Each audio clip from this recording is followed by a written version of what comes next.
seluruh pegawai, seluruh pelayan masyarakat ini kita sama-sama bekerja dari hati, Kang.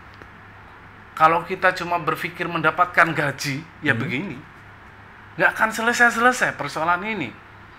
Tapi ketika sudah kita sama-sama bekerja dengan hati, bahwa panggilan hati kita, karena kita pelayan masyarakat, gitu loh. Kita lakukan kerja kita sesuai dengan tupoksi kita, tugas kita, insya Allah akan tertangani. Apalagi Cilegon, Kang.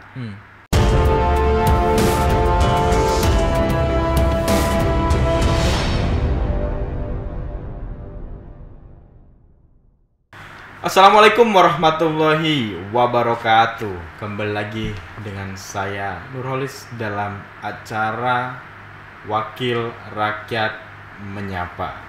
Nah, dalam sore hari ini yang kedua ini kita ngobrol, kita berbincang dengan salah satu tokoh masyarakat dan tokoh politik, juga aktivis yang ada di Kota Cilegon yang saat ini menduduki anggota dewan di Kota Cilegon.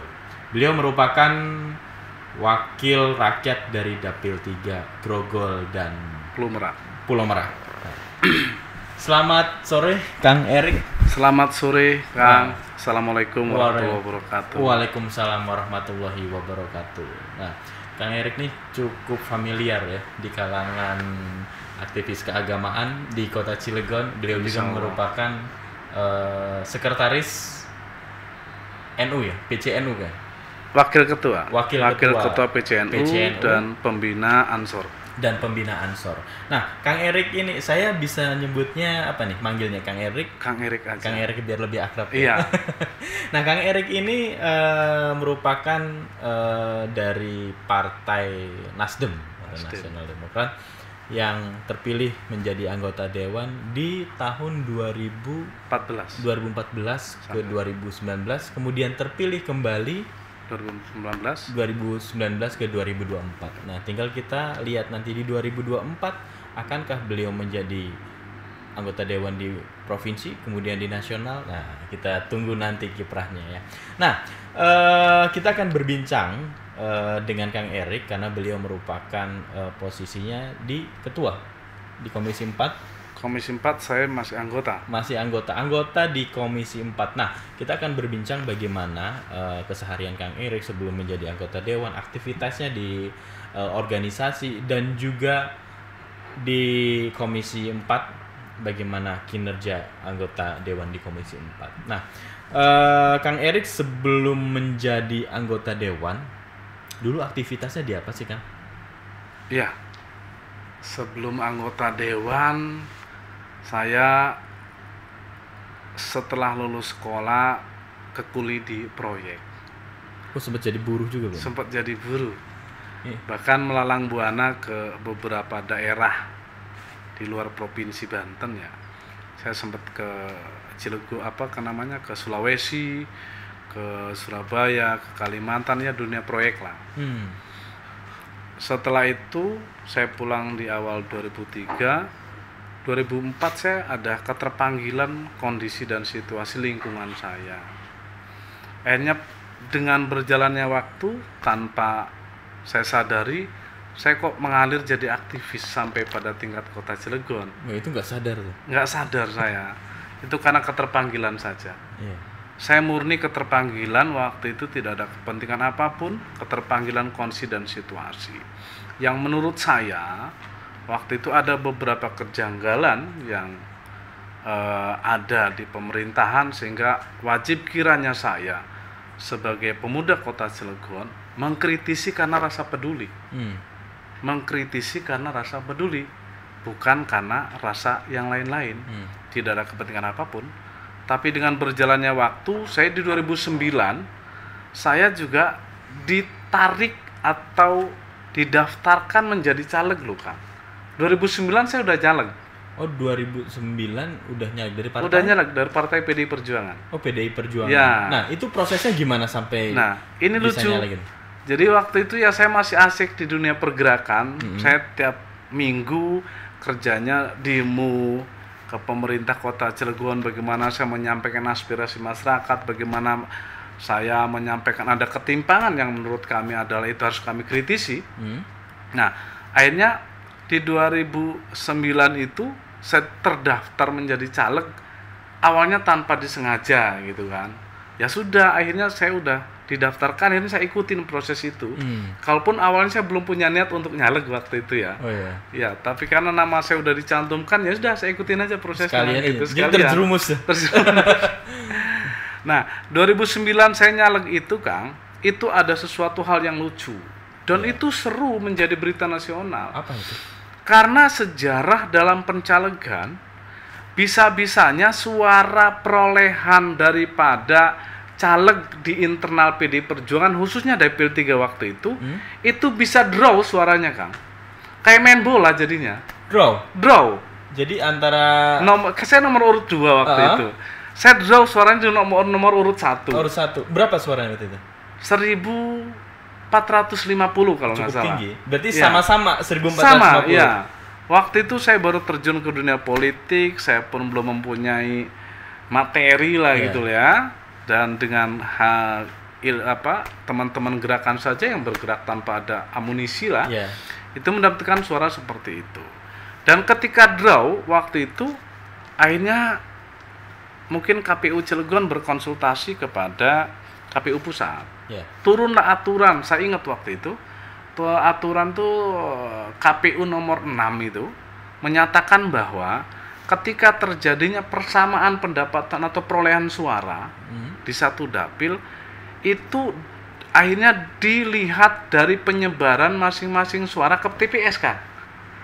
Oh, kalkulasinya? Kalkulasi, contohnya saya waktu itu katakanlah saya nyebar di seluruh TPS terisi katakan di 100 TPS. Sementara teman saya di 110 TPS penyebaran suaranya gitu tuh. Nah, itulah akhirnya yang memang harus terpilih penyebaran di TPS. Maka saya tidak dilantik di 2009. Jadi legowo aja. Legowo saja. Perjalanan ini kan ya apa ya, dibikin asik-asik aja. Karena niat saya juga bukan gila karena jabatan. Waktu itu bahwa saya saya akan maju di pileg dalam rangka saya ingin mencari manfaat dalam hidup saya di dalam dunia politik. Gitu. Jadi tidak sampai menggugat itu? Tidak. Artinya ngalir saja. Dan itu menjadi modal pemetaan basis politik pada saat itu. Setidaknya banyak ilmu yang saya serap. Oh, ternyata pileg itu seperti ini. Karena saya nggak punya guru dalam dunia politik. Oh, otodidak sendiri. Otodidak semua. Maka akhirnya di 2011 saya diajak gabung waktu itu oleh almarhum Haji Sam Rahmat sebagai ketua Partai Nasdem Provinsi Banten. Beliau mengajak saya untuk bisa bergabung di partai itu. Saya amini, saya bergabung, dan di 2012 setelah Haji Sam Rahmat meninggal, kondisi Partai Nasdem di Kota Cilegon sedikit kocar-kacir karena selama ini juga orang berkiblat kepada Haji Sam. Kehilangan tokoh. Saya ditunjuk oleh DPW untuk ngurus DPD Partai Nasdem Kota Cilegon. Saya ditunjuk menjadi ketua partai. Di 2014 alhamdulillah waktu itu ya mendapatkan 4 kursi. Kita pertama ikut dalam kontestan pemilihan wakil rakyat. Nasdem itu pertama kali di 2014. Dan di Cilegon mendapatkan 4 kursi. 4 kursi di seluruh dapil mendapatkan kursi. 4 dapil ya 4 di Cilegon. Padahal pemain baru pada saat itu. Alhamdulillah. Nah, ini menarik ketika pemain baru juga baik di partainya mendapatkan cukup banyak kursi. Dan saya kira waktu itu dipimpin oleh aktivis jalanan gitu partainya. Siapa? Ya saya. Jadi aktivis jalanan menjadi ketua partai langsung mendapatkan 4 kursi. Baik. Nah, ini menarik. Nah, dalam perjalanan politik itu dari jalanan aktivis jalan kemudian menjadi partai, apa perbedaan yang sangat signifikan? Ya, sebenarnya tidak ada banyak perbedaan.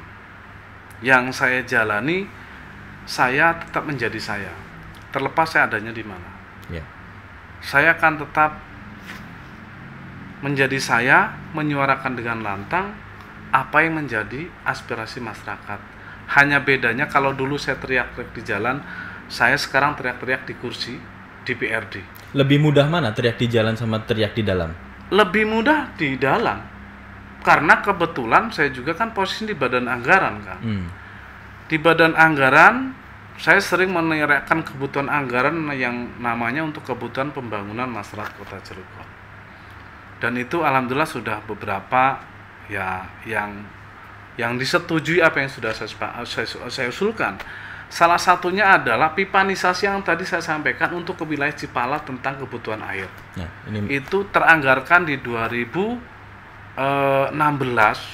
Waktu itu sudah dibangun pipanisasi itu karena persoalan debit air sehingga itu tidak bisa berfungsi. Nah, ini menarik.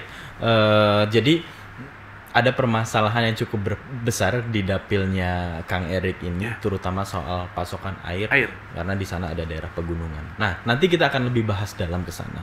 Tapi di Komisi 2 itu ada berapa tupoksi, Kang? Komisi 4. Komisi 4. Yang sekarang yang sekarang ya. 4 ya. Komisi 4 itu ada berapa OPD yang diawasi? Cukup lumayan banyak. Kita itu salah satu adalah PU, Perkim, Dishub, Bapeda, apalagi ya Satpol PP, banyak Kang kita. Banyak ya. Banyak karena kita itu lebih kepada lebih dominan sih kepada pembangunan dan di luarnya adalah pengawasan industri. Pengawasan industri. Ya, termasuk berarti tentang RT RW, ruang tata ruang wilayah ya. Ya, itu juga kan RT RW itu ada apa namanya sebagian terkait dengan industri yang ada di lingkungan kita. Ya. Nah, karena di Cilegon sendiri itu kan sepertinya RT RW ini tidak tertata dengan baik. Ya, kita lihat misalnya di daerah industri di Merak, Grogol ataupun di Ciwandan, Citangkil, itu sangat berdekatan sekali. Misalnya antara rumah dan industri. Nah, sebetulnya di aturan RT RW ini seperti apa sih? Di RT RW itu kawasan industri itu meliputi beberapa kecamatan, Kang. Ya. Ciwandan. Kebetulan saya waktu itu juga ketua pansus RT RW ya. Jadi sedikit saya hafal. Ciwandan, Citangkil, Pulau Merak, Grogol, Purwakarta itu industri dan Cibeber. Cibeber masuk industri ya. Itu posisi kawasan industri, akan tetapi kawasan industri itu juga di dalam RT RW itu ada turunannya, Kang. Ada turunannya yang disebut dengan RDTR, rencana detail. Ya. RDTL itu rencana detail. Nah, yang terakhir bahwa saya pun terpilih kembali menjadi ketua pansus RDTR itu di wilayah kecamatan Ciwandan dan Citangkil. Karena pertama keluarnya pansus peraturan RDTR itu dipansuskan di DPRD. Tapi setelah itu dirubah aturannya oleh pusat, itu cukup dengan perwal. Maka sempat satu pansus RDTR terbentuk untuk kawasan Ciwandan dan Citangkil. Nah, kebetulan saya ketua pansusnya. Di sana saya menemukan banyak kejanggalan. Kan. Salah satunya adalah yang sudah tidak bisa dihindari lagi keterkaitan dengan industri dan penghuni penduduk atau tempat tinggal penduduk. Itu udah nggak bisa dihindari lagi, kan. Sehingga antara penduduk dan industri itu sudah berdempetan. Padahal aturannya itu 200 meter, kan, antara industri dan penduduk. Bayangkan kalau itu diterapkan, berarti mana yang harus diusir? Penduduk dulu apa industri dulu? 200 meter? 200 meter. Itu di aturannya? Itu di aturannya. Maka akhirnya, untuk mencarikan solusi agar ini bisa tetap berdampingan, maka kita kemarin membagi beberapa zona. Zona ini dalam rangka untuk pengawasan pemerintah yang dikerjasamakan dengan industri. Salah satu adalah zona merah, zona biru, zona kuning gitu, kan. Nah, ini dalam rangka pengawasan pemerintah gitu loh. Bertujuannya adalah bagaimana pemerintah juga memantau tuh kehidupan daripada dampak industri terhadap masyarakat yang berdempetan dengan industri. Itu wajib, itu pemerintah itu harus mengawasi itu. Khawatiran ada dampak hal-hal yang memang menjadi tentang penyakit lah, tentang limbah yang memang langsung bersentuhan lah. Ini bagaimana? Loh, awas nih pemerintah jangan main itu. Karena udah tidak bisa dipisahkan antara industri dan penduduk, masyarakat. Bentar.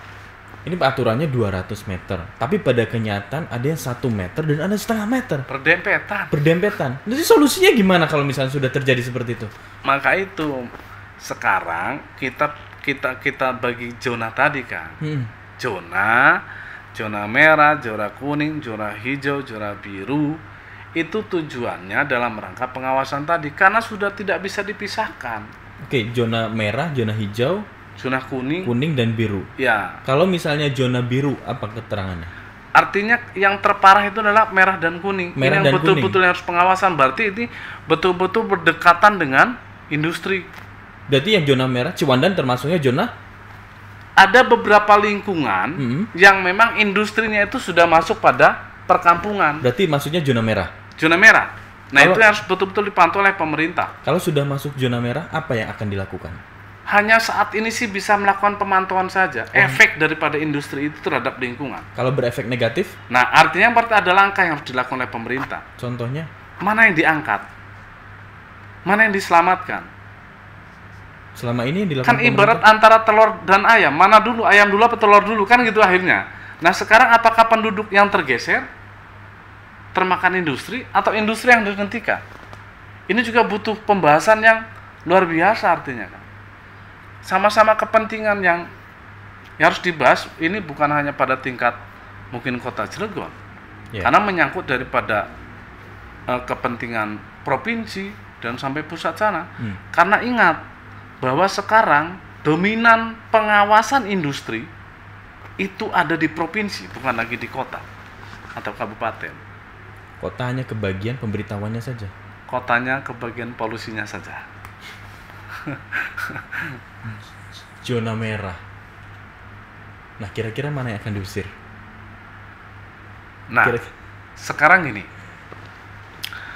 Jumlah penduduk di satu kabupaten kota itu tidak boleh itu tergerus, Kang. Kepentingannya banyak. Kepentingan politik, iya. Kepentingan daripada daerah itu juga harus ada penduduk. Tapi di situ juga ada kepentingan investasi. Ada kepentingan investasi harus diamankan. Makanya saya bilang kajiannya tidak cukup dilakukan oleh tingkat kota.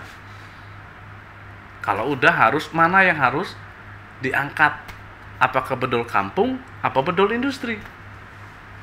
Sepertinya kalau di Cilegon itu belum pernah ada bedol industri. Yang ada juga kampung. Bedol kampung. Di Ciwandan beberapa kampung sudah pindah ke Kabupaten Serang. Nah, itu kami di DPRD sudah melakukan protes keras terkait masalah itu. Karena itu bila terus berkelanjutan, penggusuran warga berpindah ke Kabupaten Serang sana, otomatis nanti ketika di sensus penduduk ini berkurang kembali dari 400.000 jumlah pilih kita, itu bisa mengurangi juga jumlah anggota Dewan yang di Kota Cilegon. Itu secara pandangan politik. Ya. Tapi secara pendapatan masyarakat, katakanlah bahasa di masyarakat itu, oh ini bedol desa dapat areal, dapat uang banyak dan sebagainya. Berpikir kebutuhan sejenak. Instan. Maka masyarakat jangan mudah tergoda.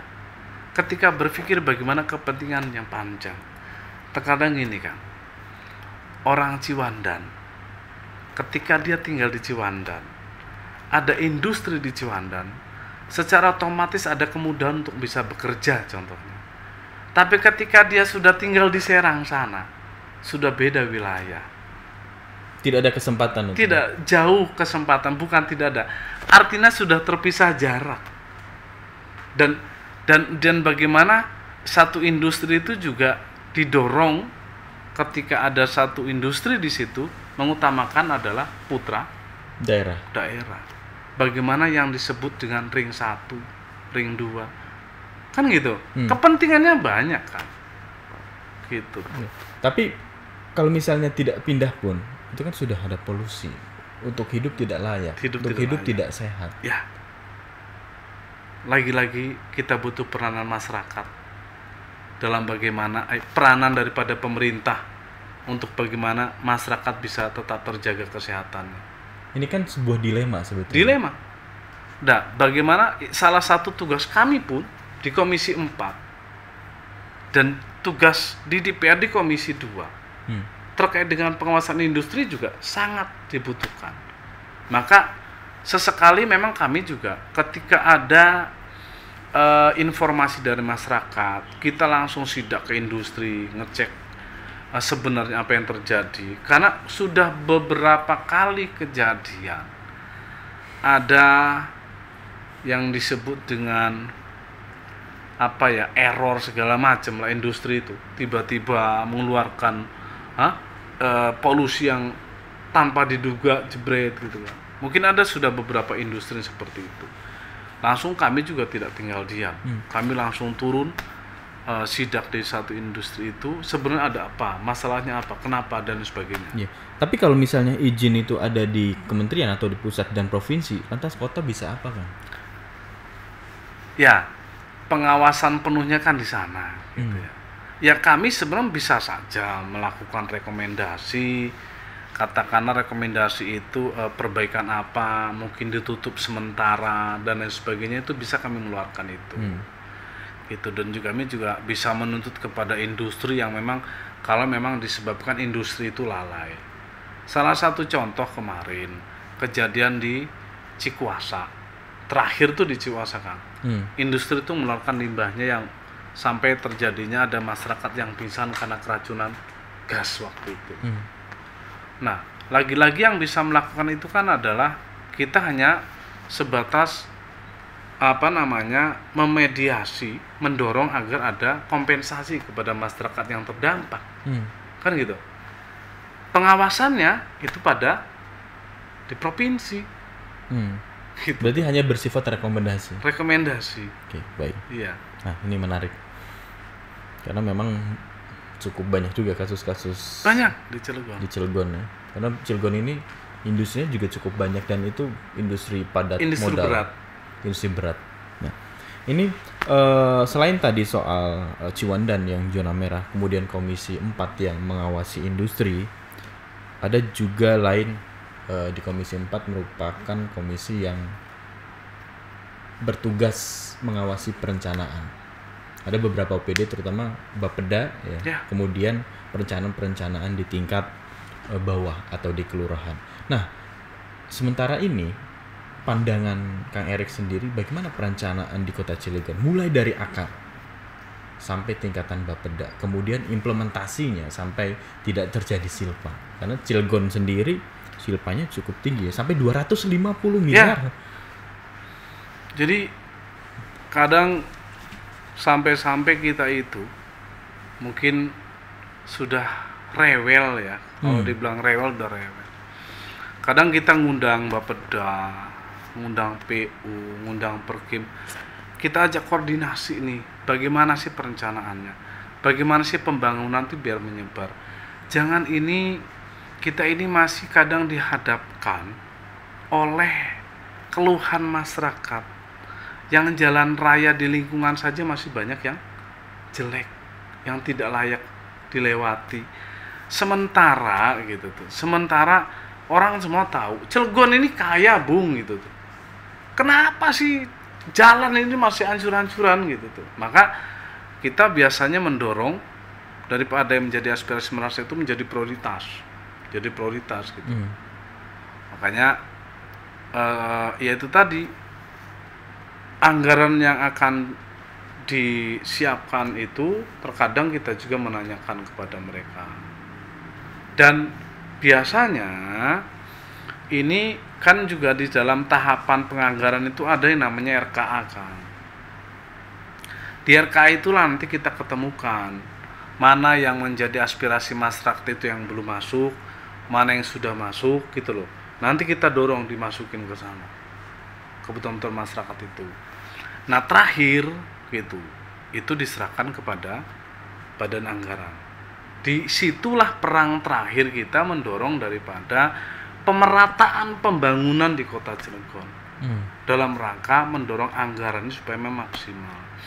Karena yang harus dipahami bahwa saat ini memang Cilegon itu membutuhkan biaya yang besar. Kenapa biaya yang besar? Karena kita sedang membangun di beberapa titik yang itu adalah termasuk mega proyek.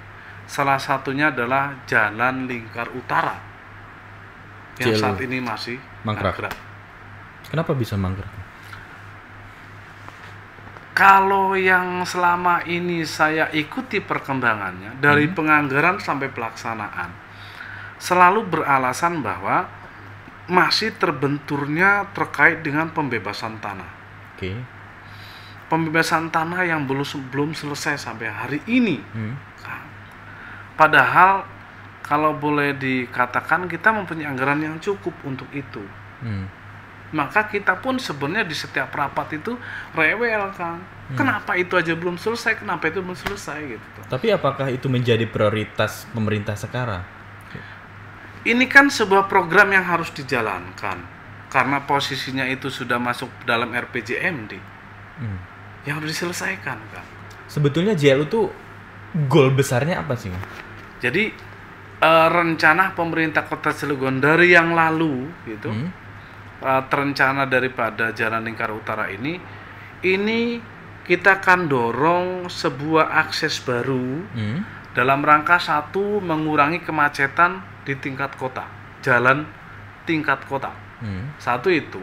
Yang kedua, di JLU, kawasan JLU itu ke depan itu akan didorong yang disebut dengan industri padat karya. Oke. Gitu, karena potensinya bisa di sana. Gitu. Karena selama ini kita bicara Cilegon itu semuanya adalah industri padat modal. Sehingga beralasan bahwa membutuhkan tenaga tidak banyak. Maka sekarang didorong nih, kita sudah siapkan wilayah itu untuk mendorong industri padat karya. Tapi bukankah sebuah dilema ketika misalnya pemerintah Kota Cilegon membuat terobosan industri padat karya, sementara UMSK di Cilegon itu sangat tinggi, sektor 1, 2, dan 3 itu semuanya rata-rata di atas 4 juta. Sementara kalau UMSK-nya tinggi, industri padat karya juga akan kesulitan untuk membiayai itu. Nah, maka itu juga menjadi polemik yang selama ini dibahas di kami. Iya kan? Tapi kita juga tentu mencari industri-industri yang memang bisa menjangkau daripada apa yang menjadi UMK Kota Cilegon contohnya kan gitu. Itu sedang kita upayakan, sedang kita upaya mendorong investor yang seperti itu. Kita sadari hal itu, Termasuk juga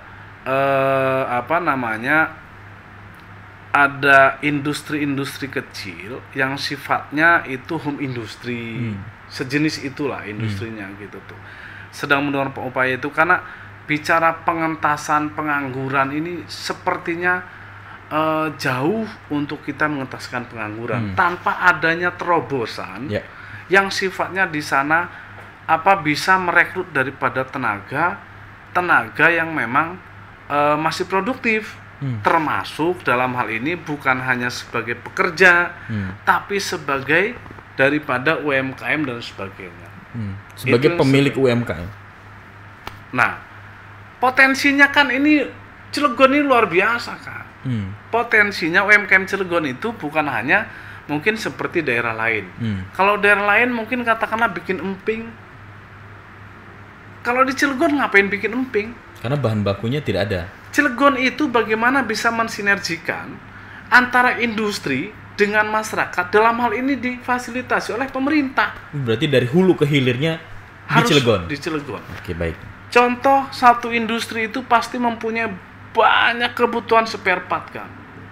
Yang itu bisa dilakukan, dibikin dengan masyarakat Kota Cilegon. Tinggal bagaimana komunikasi itu bisa terbangun. Gitu loh. Dan apa sih kebutuhanmu? Kasarnya ngomong mungkin majun, mungkin di sana butuh baut satu. Itu bisa diproduksikan di kita. Tinggal bagaimana pembinaan industri dan pembinaan pemerintah Kota Cilegon untuk bisa membuat UMKM tadi, home industry sifatnya. Tapi soal UMSK itu, kembali lagi ke situ. Apakah ada kebijakan khusus bagi penggiat IKM agar ketika misalnya aturan usahanya itu maju? sudah jelas ada. Bila memang tidak mampu kan bisa melakukan pengajuan ketidakmampuan. Baik. Gitu. Aturan itu jelas ada. Kalaupun akhirnya dipaksakan daripada membuat industri itu berhenti berindustri ya, kan ada sifat pengajuan tidak mampu itu bisa. Baik. Nah, itu menjadi pertimbangan juga kan ketika penggiat UKM atau misalnya pengusaha UKM ingin berusaha di bidang UKM dengan UMSK Cilegon yang cukup tinggi. Nah, selain permasalahan yang tadi perencanaan pembangunan, memang yang paling pelik di kota Cilegon itu adalah soal sampah. Nah, sampah juga menjadi bagian tanggung jawab di Komisi 4. Nah, isu itu sangat besar. Itu dunia.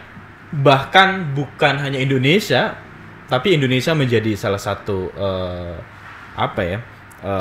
jenis sampah sorotan itu terbesar setelah Cina. Apalagi misalnya Cilegon. Cilegon itu sangat kecil.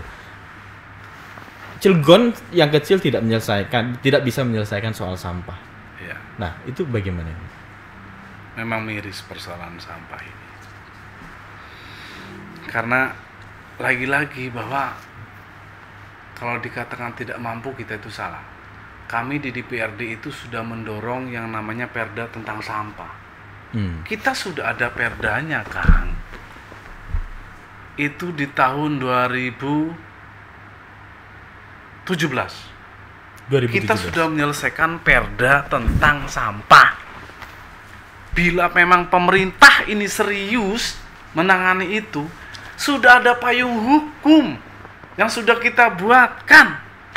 Coba, Kang. Kita itu sudah kita bawa dinas ke Kalimantan di Balikpapan, Kalimantan Timur ya. Kalimantan Timur itu kan penanganan sampahnya luar biasa. Luar biasa. Di sana kita melihat namanya penampungan sampah itu bisa jadi tempat pariwisata. Di sana sudah menghasilkan pengolahan sampahnya bisa menghasilkan listrik. Cara kerja mereka itu penanganan sampah, pembersihan sampah sepanjang jalan itu ada tim tengah malam. Jadi pagi hari sudah orang beraktivitas, seluruh lingkungan, seluruh jalan raya segala macam bersih. Dibawa ke sana Pemerintah dinas waktu itu kita bawa sama-sama kunjungan ke sana, melihat langsung cara pengelolaannya, melihat langsung penjelasan, mendengarkan daripada para OPD terkait waktu itu. Itu tahun berapa? 2017, periode saya pertama anggota dewan. Tapi setelah studi benchmark ya, setelah studi banding ke sana, ketika sini tidak diimplementasikan juga. Why? Maka saya bilang, saya membutuhkan pemerintah yang peduli, pemerintah yang serius dalam mengelola kepemerintahan ini. Yang dalam hal ini adalah kepentingan masyarakat. Saya mengajak bahwa seluruh pegawai, seluruh pelayan masyarakat ini kita sama-sama bekerja dari hati, Kang. Kalau kita cuma berpikir mendapatkan gaji, ya begini, nggak akan selesai-selesai persoalan ini. Tapi ketika sudah kita sama-sama bekerja dengan hati, bahwa panggilan hati kita, karena kita pelayan masyarakat, gitu loh. Kita lakukan kerja kita sesuai dengan tupoksi kita, tugas kita, insya Allah akan tertangani. Apalagi Cilegon, Kang. Cilegon itu kita hanya sebatas 8 kecamatan, 43 kelurahan, jumlah penduduknya saja kita berapa?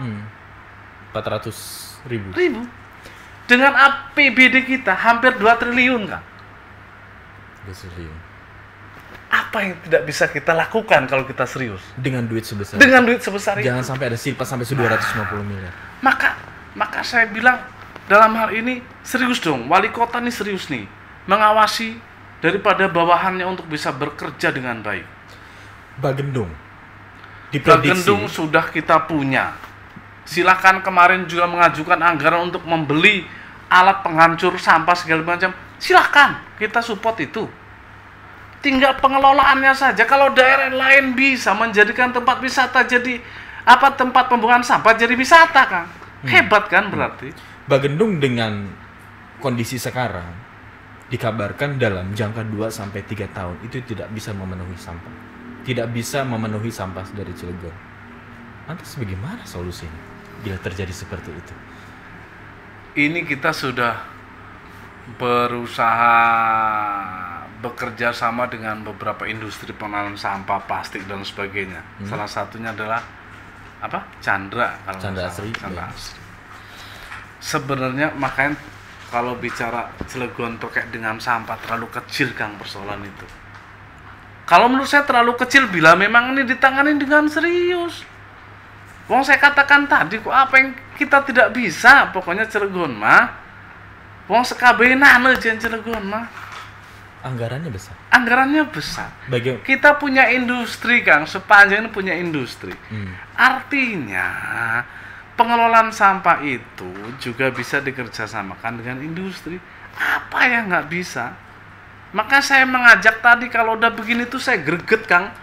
Greget apa ya? Ya Allah, saya ini udah lama juga mengkritik masalah itu, masalah ini. Tinggal yuk kita sama-sama, saya katakan sekali lagi, bekerjalah dengan hati. Gitu loh. Kita bekerja dengan tupoksi kita. Kalau udah seperti itu selesai Cilegon ini, Kang. Apa yang enggak? Tinggal ngomong anggarannya apa ada kok. Kan kecil wilayahnya. Itu tuh. Pembangunan juga jalannya kita ini ditempuh cuma muter Cilegon cuma 1 jam selesai. Dari Merak ujung ke ujung muter lagi itu udah 1 jam. Nah,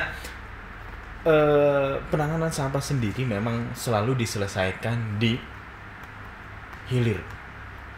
hilirisasi di pusatnya di Bagendung, tapi tidak selesai di tataran bawah, di tataran kelurahan misalnya.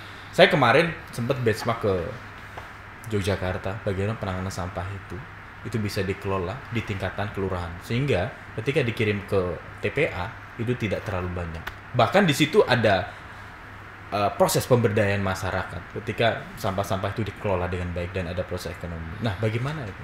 Ya itu yang juga belum dilakukan di kita itu. Padahal kan saya katakan tadi Cilegon itu kan sempit, kecil gitu. Tidak harus di kelurahan, di kecamatan saja melakukan itu. Karena wilayah kecamatan kita tuh nggak luas, kan. Satu kecamatan gitu tuh nggak luas. Maka bila pun di sana ada satu TPS, tempat pembuangan sampah di satu kecamatan itu dikelola dengan bagaimana supaya ada nilai ekonomisnya juga ada. Artinya sampah bisa dipilah, itu bisa. Apa yang nggak bisa? Jadi persoalan sampah itu sebetulnya persoalan kecil di Kota Cilegon. Persoalan kecil, tinggal keseriusan pemerintah dalam mengelola sampah tersebut. Nah, Kang Erik sendiri melihat pemerintah sekarang serius nggak menangani itu? Saya belum melihat seutuhnya masalah itu. Seutuhnya, berarti bisa dikatakan tidak serius? Belum serius. Tidak atau belum, Kang? Belum. Karena kalau tindakan sudah, tapi belum serius. Baik. Saya belum melihat seriusan itu. Karena sampai saat ini juga belum ada yang memang betul-betul dibentuk satu tim yang untuk penanganan sampah. Dalam penanganan sampah itu satu, bagaimana mengelola sampah agar memang itu bisa tertangani dengan baik. Yang kedua, bagaimana tim ini bisa turun pada tingkat kelurahan dalam hal mensosialisasikan gitu sampai rubuh terkait dengan sampah. Ini belum, Kang. Belum sampai ke masyarakat. Bagaimana mendorong masyarakat kesadaran terkait dengan sampah itu aja belum. Ayo. Belum secara masif dan belum strategis itu. Belum. Masalahnya itu. Jadi masyarakat Cilegon itu masih enak dari depan rumah atau belakang rumahnya sling sampailah kali gitu loh kan.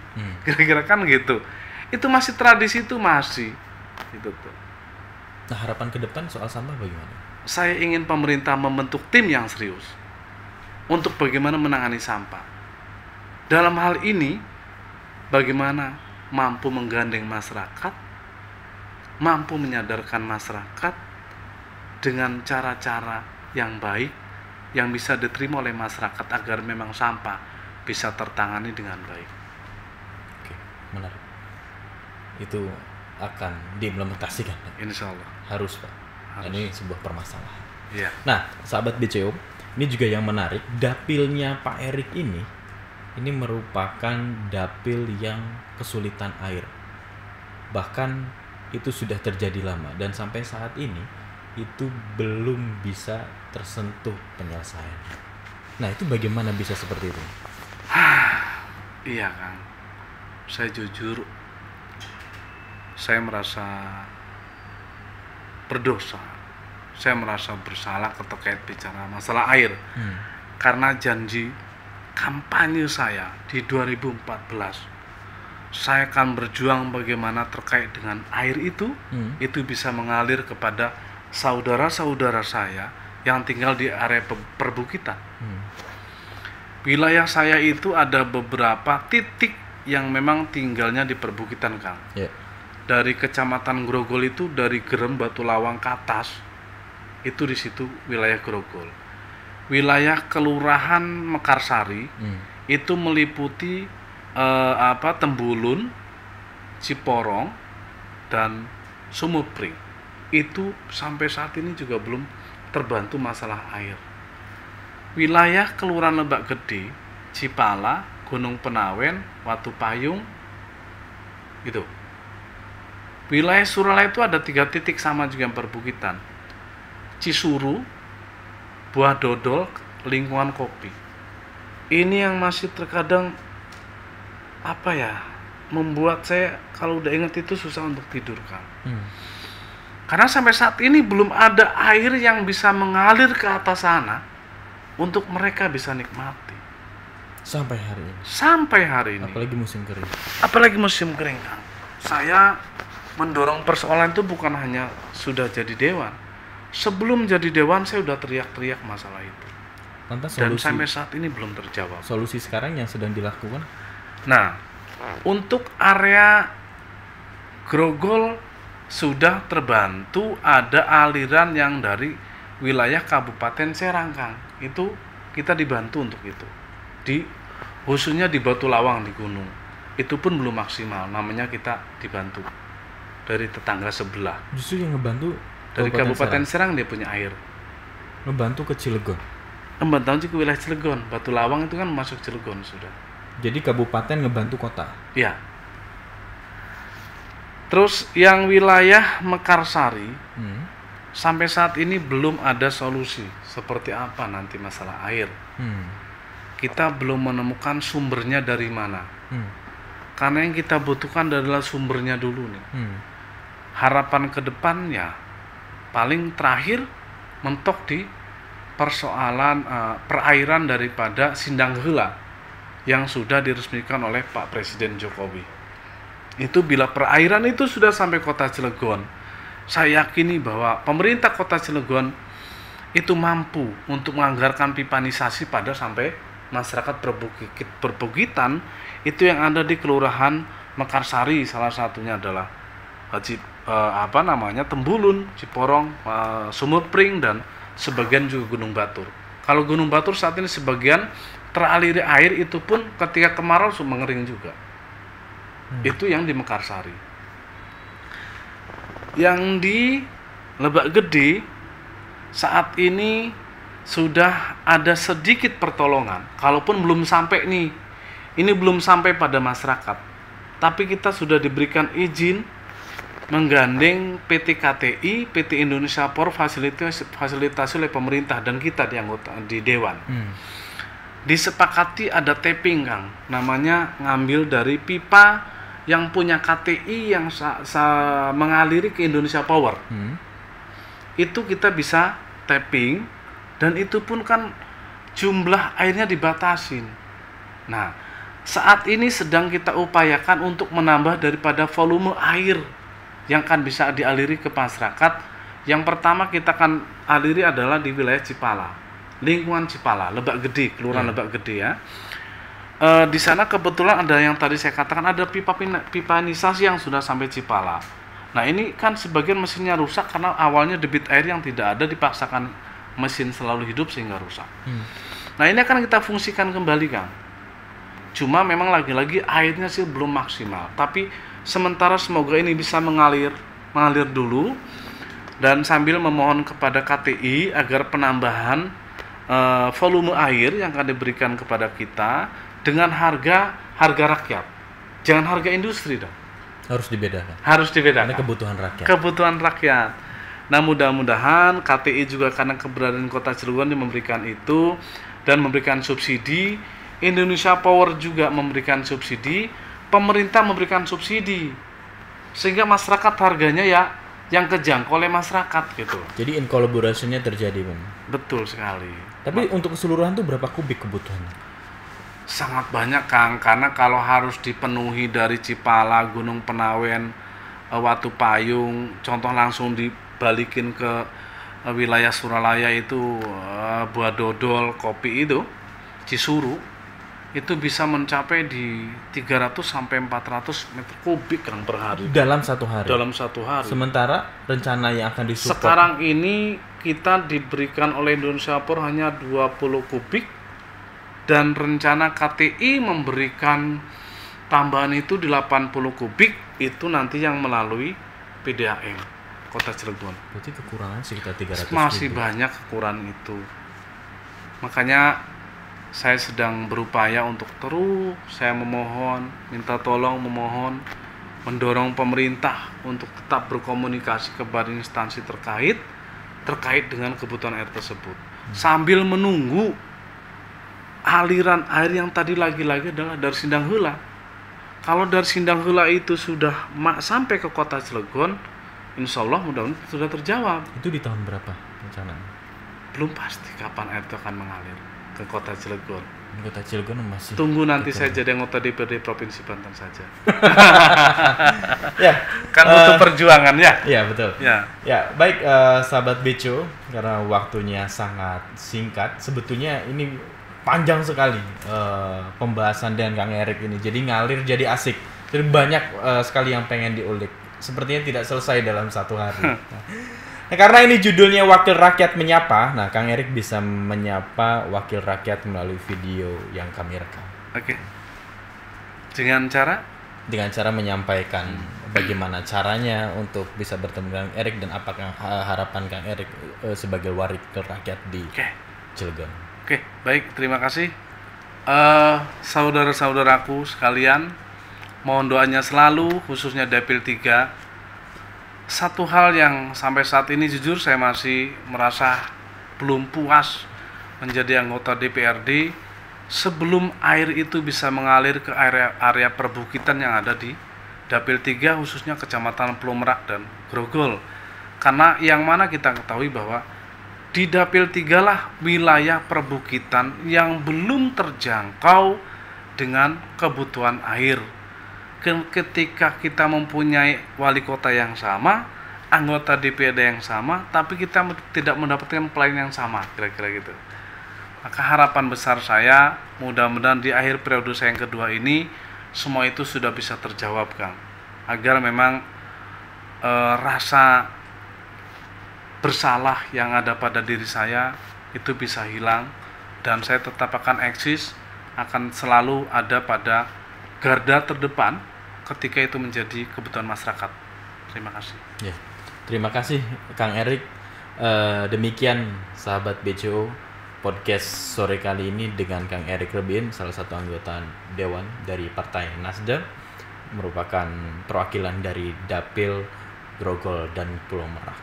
Sebetulnya memang perjalanannya sangat panjang dan obrolannya juga tidak cukup dalam podcast kali ini. Maka ke depan mungkin kita akan berkomunikasi lebih lanjut. Siap. Kita akan lebih insan terus untuk komunikasi untuk membangun Kota Cilegon tentunya. Baik, saya Nurholis selaku host Wakil Rakyat Menyapa. Terima kasih atas atensinya. Wassalamualaikum warahmatullahi wabarakatuh. Waalaikumsalam warahmatullahi wabarakatuh.